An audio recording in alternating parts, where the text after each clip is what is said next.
Hello students, मैं कपिल कुमार शर्मा एक बार फिर आप लोगों के सामने एक नई वीडियो लेकर आया हूं। और ये वीडियो मेरी केमिस्ट्री सब्जेक्ट से संबंधित है। वो बच्चे जो कक्षा 9 से लेकर और कक्षा 12 तक किसी भी कक्षा में पढ़ रहे हैं, आज का जो हमारा टॉपिक है वो उन सभी बच्चों के लिए है। और केमिस्ट्री जो सब्जेक्ट होता है, रसायन विज्ञान जो है, 9th क्लास से लेके और 12th क्लास तक लगभग सभी कक्षाओं में अनिवार्य रूप से है। लेकिन 11th 12th में कुछ छात्र ऐसे हैं जो साइंस साइड नहीं लेते, लेकिन जिन बच्चों ने साइंस साइड जो है सेलेक्ट की हुई है उनके लिए 11th क्लास में वो बहुत इंपॉर्टेंट रहेगा। तो आज का जो हमारा टॉपिक रहेगा वो रहेगा इलेक्ट्रॉनिक विन्यास। इलेक्ट्रॉनिक कॉन्फ़िगरेशन, इंग्लिश में कहते हैं इसको इलेक्ट्रॉनिक कॉन्फ़िगरेशन की। परमाणु में जो इलेक्ट्रॉन व्यवस्थित होते हैं वो कैसे होते हैं, तो व्यवस्थित करने के ढंग को, व्यवस्थित करने के तरीके को हम लोग क्या कहते हैं? इलेक्ट्रॉनिक विन्यास कहते हैं। तो आइए आज का टॉपिक स्टार्ट करते हैं, और जिसका नाम है इलेक्ट्रॉनिक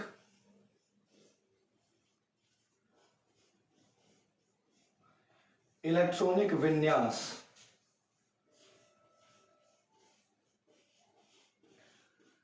इलेक्ट्रॉनिक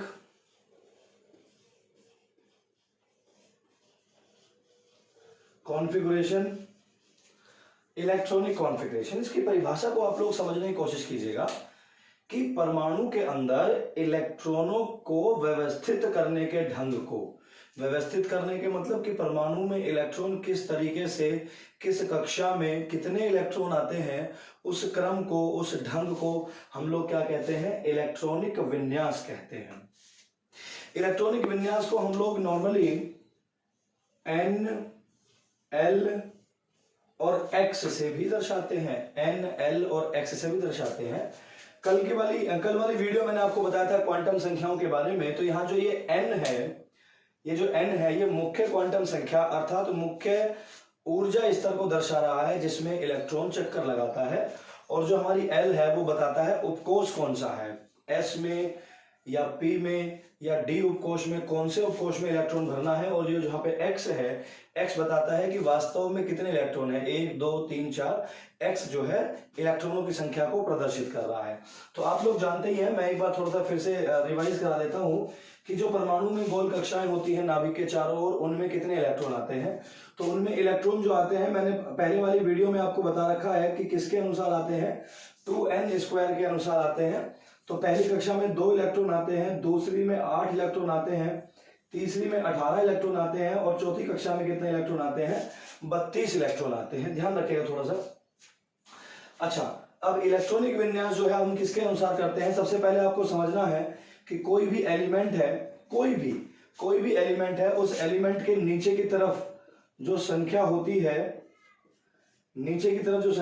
है, उसे हम लोग क्या कहते हैं? परमाणु क्रमांक कहते हैं, मतलब एटॉमिक नंबर कहते हैं। और ऊपर वाली संख्या को परमाणु भार या द्रव्यमान संख्या कहते हैं। परमाणु भार या द्रव्यमान संख्या मतलब एटॉमिक मास कहते हैं। थोड़ा सा ध्यान दीजिएगा, थोड़ा बेसिक चला रहा हूं क्योंकि इससे पहले वाली वीडियो में, जो अब से कुछ दिन पहले वीडियो हम लोग ने डाली थी, उन वीडियो में हम इस रिगार्डिंग जिक्र कर चुके हैं। थोड़ा ध्यान दीजिएगा। अच्छा, टोटल जो एलिमेंट हैं, जो टोटल तत्व हैं, वो कितने हैं? वो है 118 एलिमेंट। टोटल जो तत्व हैं वो कितने हैं? 118 एलिमेंट है। अब इन 118 एलिमेंट में से मैंने आपको बता रखा है कि 92 एलिमेंट जो है वो कैसे हैं? 92 एलिमेंट है नेचुरल, मतलब प्राकृतिक, जो प्रकृति में पाए जाते हैं। उसके बाद 93 से लेके और 118 तक के जो एलिमेंट हैं वो कैसे होते हैं? आर्टिफिशियल होते हैं। कैसे होते हैं? आर्टिफिशियल होते हैं। ध्यान से, कृत्रिम रूप से, मतलब प्रयोगशाला में तैयार किए गए, या आप लोग कह सकते हैं कि मानवों के द्वारा तैयार किए गए एलिमेंट है 93 से लेके 118 तक। तो जितने भी एलिमेंट है, सपोज करें कोई एलिमेंट है जैसे हाइड्रोजन है, तो हाइड्रोजन का जो एटॉमिक नंबर होता है, जो परमाणु क्रमांक होता है, वो 1 होता है। हीलियम का 2 होता है, लिथियम का 3 होता है, बेरिलियम का 4 होता है। तो ये एटॉमिक नंबर आपको याद होने चाहिए कि किस एलिमेंट का कितना एटॉमिक नंबर होता है। उससे आसान हो जाता है क्वेश्चन को सॉल्व करना। इसको आप लोग नोट कर सकते हैं एक बार।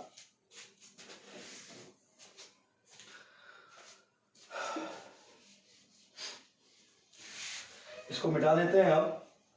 तो बात करेंगे अब परमाणु क्रमांक के हिसाब से कि परमाणु क्रमांक के हिसाब से हम इलेक्ट्रॉनों का विन्यास, इलेक्ट्रॉनों को कैसे कैसे हम लोग रखते हैं, थोड़ा सा ध्यान देने की कोशिश करेंगे। बाकी जितने भी अध्यापक हैं या जिन अध्यापकों की वीडियो ऑनलाइन अवेलेबल है, यूट्यूब पर अवेलेबल है, वो सभी अध्यापक बहुत ही अच्छा पढ़ाते हैं और सभी अध्यापकों के बताने का तरीका अलग अलग होता है। और संभव है कि मेरे द्वारा बताया गया तरीका भी आप लोगों के लिए नया हो, तो मैं उम्मीद करूंगा कि मेरे द्वारा बताए गए जितने भी पॉइंट्स हैं आप लोगों को आसानी से समझ में आ सकते हैं। तो थोड़ा सा ध्यान देंगे इस विषय में।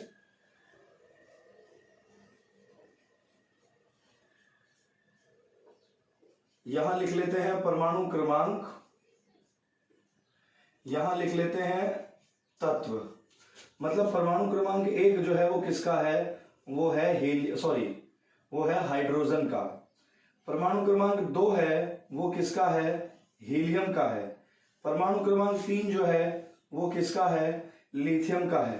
परमाणु क्रमांक 4 किसका है, वो है बेरिलियम का है। परमाणु क्रमांक 5 किसका है, वो है बोरॉन का है। परमाणु क्रमांक 6 किसका है, वो है कार्बन का है। ये सब चीजें आपकी बुक्स में अवेलेबल हैं, इवन इंटरनेट पे भी अवेलेबल है। और अगर किसी स्टूडेंट को ऐसा है कि भाई नहीं हमें तो आपके द्वारा ही वीडियो को में बताया जाए सब चीजें, तो मैं एक वीडियो इसके ऊपर ही बना सकता हूँ कि किस तत्व का जो है परमाणु क्रमांक कितना होता है और उसको सिंबल मतलब किस वर्ड के द्वारा प्रदर्शित करते हैं। तो समझने की कोशिश करेंगे बड़े ध्यान से।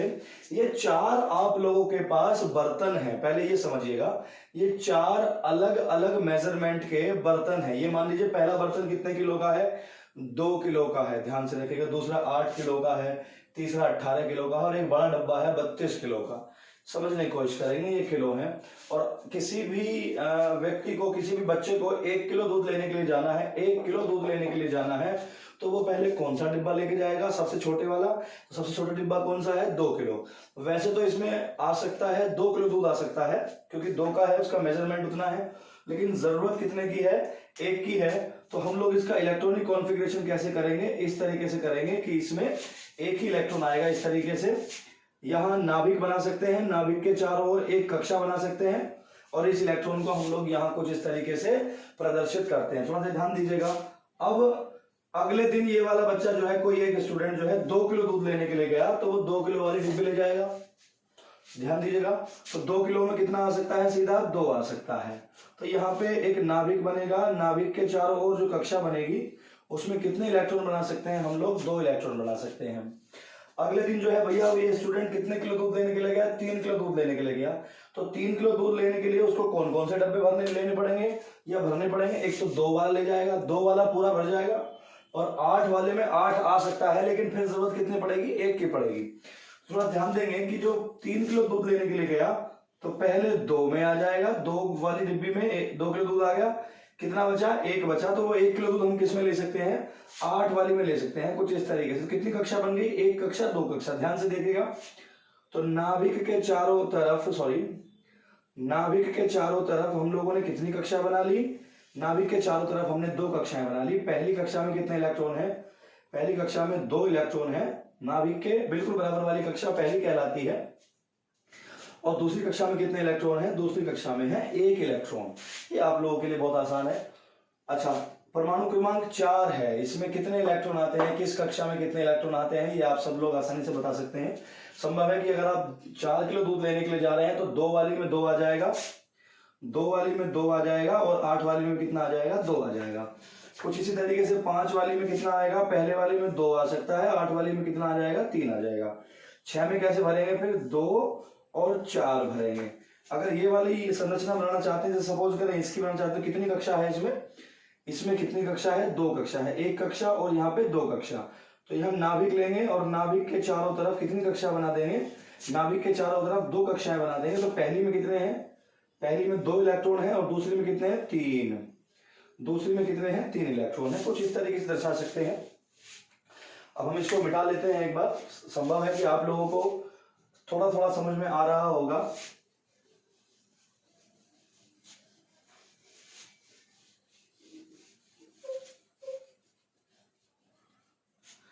अगला जो परमाणु क्रमांक है, अगर हम 7 का लें, 7 किसका होता है? नाइट्रोजन का होता है। किसका होता है? 7 नाइट्रोजन का होता है। तो 7 को तोड़ना है, उसके हिसाब से 7 किलो दूध लेने के लिए गए तो पहली वाली में 2 आएगा, पहले वाली में 2 आएगा, दूसरे वाली में जो बचा हुआ है वो आ जाएगा, मतलब टोटल कितना आ जाएगा? 5 आ जाएगा। ये सिंपल चीजें हैं। एक तरीके से जो मैं बता रहा हूँ दूध लेने वाला जो मामला है, जो डिब्बे जो मैंने बताए हैं, ये कोई तरीका फिक्स नहीं है, ये तो मेरी तरफ से एक उन बच्चों के लिए बताने का तरीका है जो अभी कुछ नहीं जानते इसके विषय में, वो आसानी से समझ सकते हैं। और जो छात्र इसके रिगार्डिंग जानते हैं, इसके बारे में जानते हैं, तो बहुत ही अच्छी बात है। तो इस तरीके से बना सकते हैं हम लोग इसे। परमाणु क्रमांक 8 किसका है? ऑक्सीजन का है। ऑक्सीजन का 8 है, तो 8 को कैसे तोड़ेंगे? 2 में और 6 में तोड़ेंगे। उसके बाद 9 आ सकता है। 9 किसका है? फ्लोरीन का है। इसे कैसे ब्रेकआउट कर सकते हैं? 2 और 7 में कर सकते हैं। यहां 10, ये किसका है? 10 नियोन का है। इसको तोड़ सकते हैं 2 और 8। तो यहाँ जो एटॉमिक नंबर 10 है उसमें हमारी पहली कक्षा भी भर गई और दूसरी कक्षा भी भर गई, मतलब पहला डिब्बा भी भर गया दूध से और दूसरा डिब्बा भी हमारा दूध से भर गया। थोड़ा ध्यान से देखेंगे इस वाली बात को। उसके बाद अगर हम परमाणु क्रमांक 11 देखें तो 11 किसका होता है? 11 होता है सोडियम का। किसका होता है? सोडियम का। तो फिर ऐसे भरेंगे, सबसे पहले 2 वाली डिब्बी भरेंगे, उसके बाद 8 वाली भरेंगे, मतलब 8 और 2 10, लेकिन 1 की जरूरत है तो वो 1 किस में आ जाएगा? 18 वाली में आ जाएगा। तो 1 इस तरीके से आ जाएगा 18 वाली में। इसमें कितनी कक्षाएं हैं? 3 कक्षाएं हैं। तो हम लोग यहाँ नाभिक के चारों तरफ, बीच में नाभिक और इसके चारों तरफ कितनी कक्षाएं बना सकते हैं? इसके चारों तरफ बना सकते हैं हम लोग 3 कक्षाएं। थोड़ा सा ध्यान देंगे इस विषय में। तो पहली कक्षा में कितने इलेक्ट्रॉन है? 2 इलेक्ट्रॉन है। दूसरे वाली में 8 इलेक्ट्रॉन है, 4 6 8। और तीसरी कक्षा में कितने हैं? 1 इलेक्ट्रॉन है। कुछ इस तरीके से इसको हम लोग शो कर सकते हैं। आगे की तरफ बढ़ते हैं, इसको मिटा लेते हैं बेटा एक बार ध्यान से।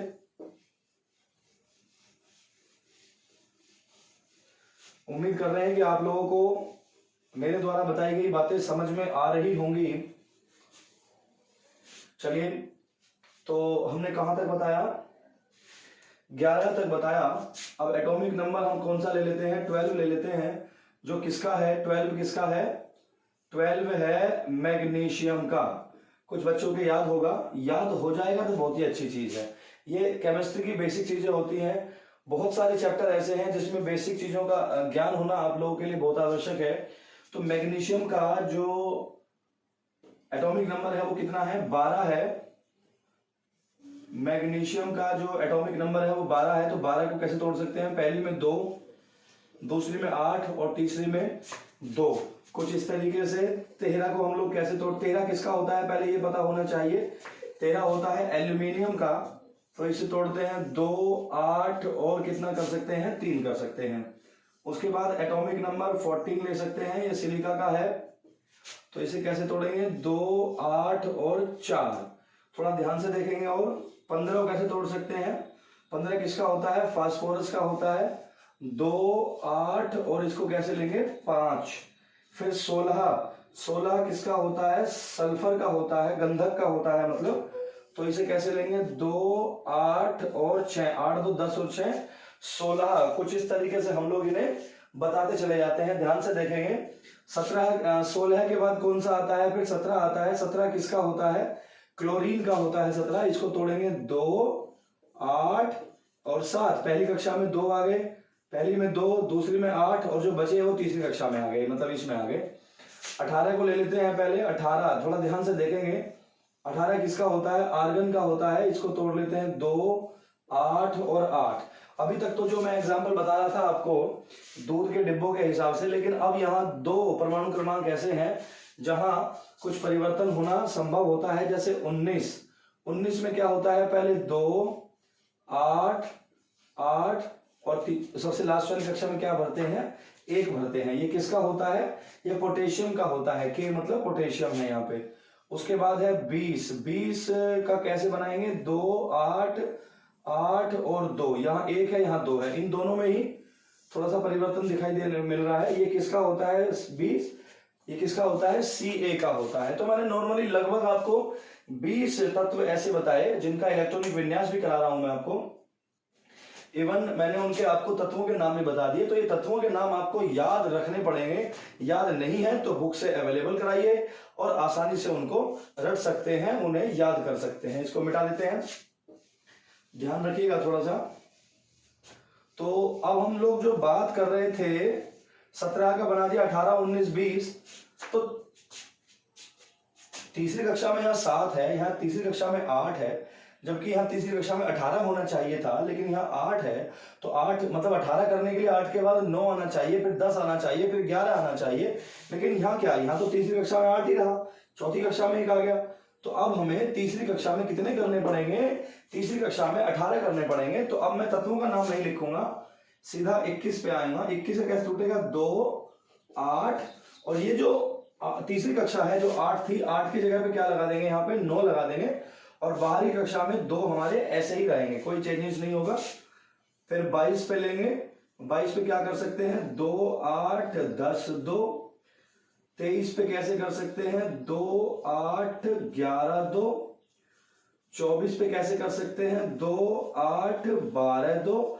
इस पे आप लोग स्टार लगा लीजिएगा, क्योंकि ये तत्व अपवाद स्वरूप है, तो अपवाद के विषय में हम लोग बाद में बात करेंगे। फिलहाल आप लोग इसे समझने की कोशिश करें। 24, उसके बाद आ गया 25, 25 को करेंगे 2, 8, 13, 2। 26 को कैसे करेंगे, 2, 8, 14, 2। 27 को कैसे करेंगे, 2, 8, 15, 2। 28 को कैसे करेंगे, 28 को करेंगे 2, 8, 16, 2। 29 को कैसे करेंगे, 2, 8, 17, 2। इस पर भी स्टार लगा लीजिएगा, ये भी अपवाद है। 24 अपवाद हो गया अब तक, और एक कौन सा हो गया, 29 अपवाद होगा, एक्सेप्शनल।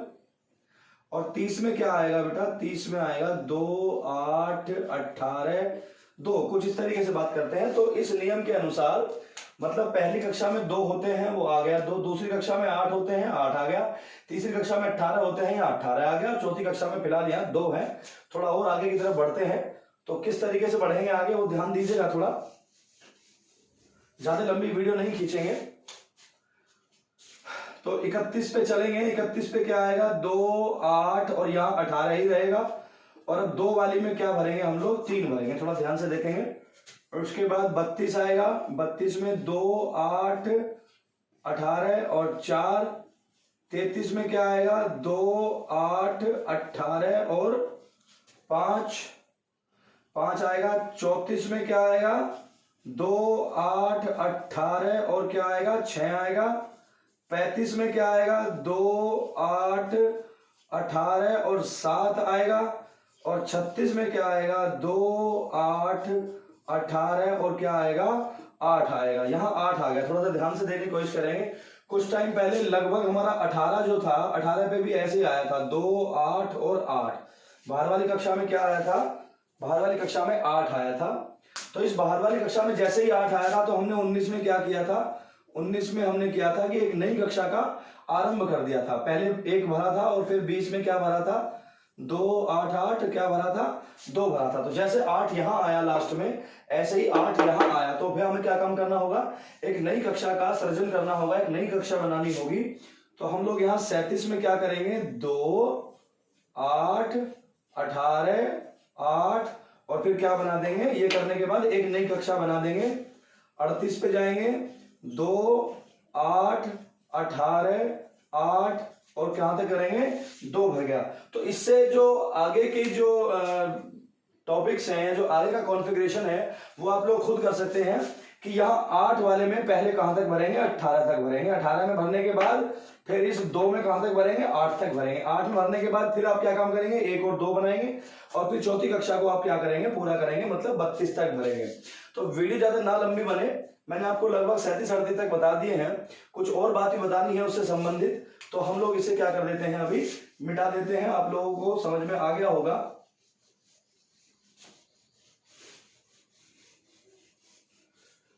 थोड़ी और बात कर लेते हैं।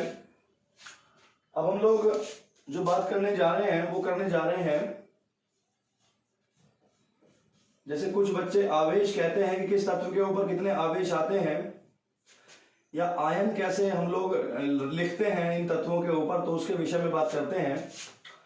वैसे तो ये जो टॉपिक है ये आवर्त सारणी से आया था, लेकिन आवर्त सारणी से आने के बाद हम लोग क्या करते हैं कि एक स्केल बनाते हैं यहां +1 +2 +3 और +-4 -3 -2 -1 और यहां पे क्या लगा दिया हम लोगों ने 0 लगा दिया। इनको हम लोग यहाँ एक छोटे छोटे गोले में बंद कर लेते हैं जिससे ये सेपरेट हो सके, जिससे ये अलग हो सके। थोड़ा सा ध्यान देने की कोशिश करेंगे जिससे ये क्या हो सके, सेपरेट हो सके। तो हम इस स्केल के द्वारा आसानी से किसी भी तत्व के ऊपर आने वाले आवेश, चाहे वो धनावेश हो चाहे वो ऋण आवेश हो, हम उन्हें आसानी से ज्ञात कर सकते हैं।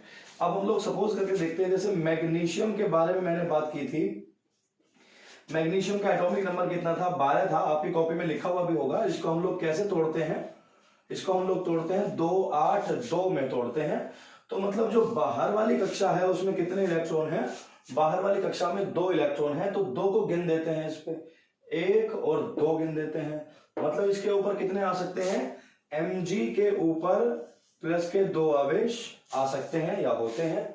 कुछ इस तरीके से बता सकते हैं। जैसे सल्फर की बात करें, आपकी कॉपी में नोट हो रहा होगा, सल्फर का एटॉमिक नंबर कितना होता है, सल्फर का एटॉमिक नंबर होता है 16 और इसको तोड़ते हैं हम लोग 2 8 और किस में तोड़ते हैं, 6 में तोड़ते हैं, 2 8 6। तो बाहर वाली कक्षा में कितने इलेक्ट्रॉन है, 6 इलेक्ट्रॉन है। तो इसमें गिन देते हैं, काउंट कर देते हैं 1 2 3 4 5 6, मतलब -2। तो सल्फर के ऊपर -2 आवेश आ सकते हैं। कुछ इस तरीके का क्वेश्चन और देख सकते हैं हम लोग। जैसे फास्फोरस है, तो फास्फोरस का कितना होता है, 15 होता है। इसको तोड़ते हैं 2 8 और 5। तो बाहर वाली कक्षा में कितने इलेक्ट्रॉन है, 5 है। इस पे काउंट कर देते हैं 1 2 3 4 5। तो इसके ऊपर माइनस के कितने आ सकते हैं, -3 आवेश आ सकते हैं। इस बारे में थोड़ा सा ध्यान दीजिएगा। एक तरीका तो ये हो गया। अच्छा, हम लोग बार बार इस बाहर वाली कक्षा की बात कर रहे हैं, तो बाहर वाली जो कक्षा होती है किसी भी परमाणु में, सबसे बाहर वाली कक्षा को हम लोग क्या कहते हैं, संयोजी कोश, संयोजी कोश या कक्षा, संयोजी कोश या संयोजी कक्षा कहते हैं इसको। इंग्लिश में यहां पे अगर हम लिखना चाहें तो इंग्लिश में लिख सकते हैं वैलेंसी शेल। क्या लिख सकते हैं, वैलेंसी शेल कहते हैं, क्योंकि ये बाहर वाली कक्षा ही बंद बनाते वक्त किसी दूसरे तत्व के साथ जो इलेक्ट्रॉनों का संयोग करती है, साझा करती है, ये बाहर वाली कक्षा ही करती है। इसलिए हम इसे क्या कहते हैं, संयोजी कोश कहते हैं। कुछ इस तरीके से आप लोग आसानी से पता कर सकते हैं कि किस तत्व के ऊपर कितने आवेश होते हैं।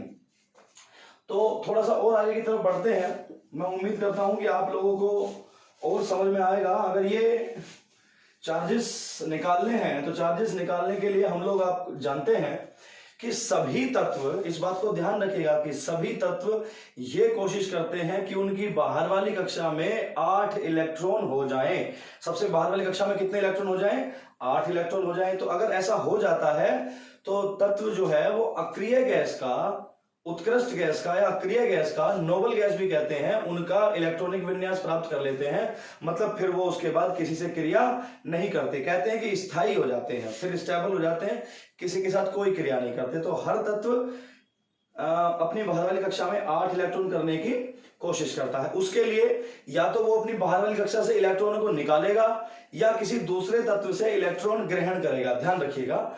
तो यदि कोई तत्व इलेक्ट्रॉन देता है, ध्यान रखिएगा, यदि कोई इलेक्ट्रॉन देता है, इलेक्ट्रॉन दाता लिख देते हैं। यदि कोई इलेक्ट्रॉन देता है तो उसके ऊपर कौन सा आवेश आता है, तो उसके ऊपर आता है धन आवेश।